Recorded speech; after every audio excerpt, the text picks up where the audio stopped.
These chicks need to just fuck all of us and stop talking. Yo, you already know, nigga. LeBron James about to take you this shit. I'll let your boy look that Green Gang, Elder Street Mob, I am here to introduce you to a method of solving your problems with your black slaves.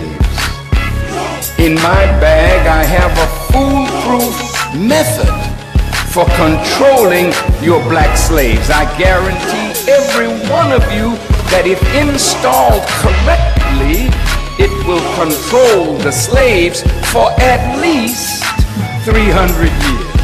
My method is simple.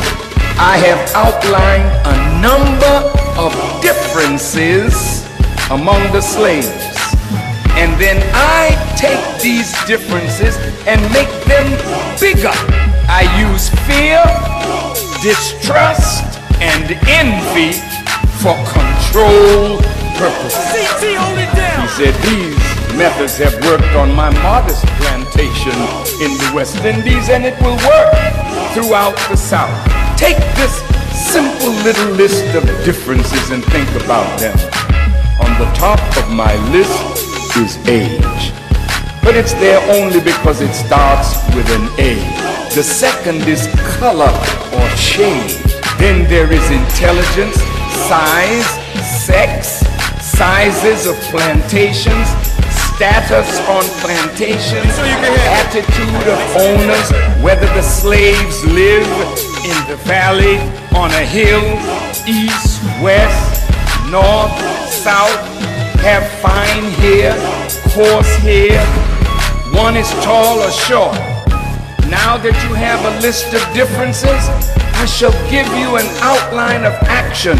But before that, I shall assure you that distrust is stronger than trust, and envy is stronger than adulation, respect, or admiration. The black slaves, after receiving this indoctrination, shall carry on and will become self-refueling and self-generating for hundreds of years, maybe thousands. Now don't forget, you must pitch the old black male versus the young black male, and the dark-skinned slaves against the light-skinned slaves, and the female against the male, and the male against the female. You must also have your white servants and overseers distrust all blacks. But it is necessary that your slaves trust and depend on us. They must love, respect, and trust only us, never themselves.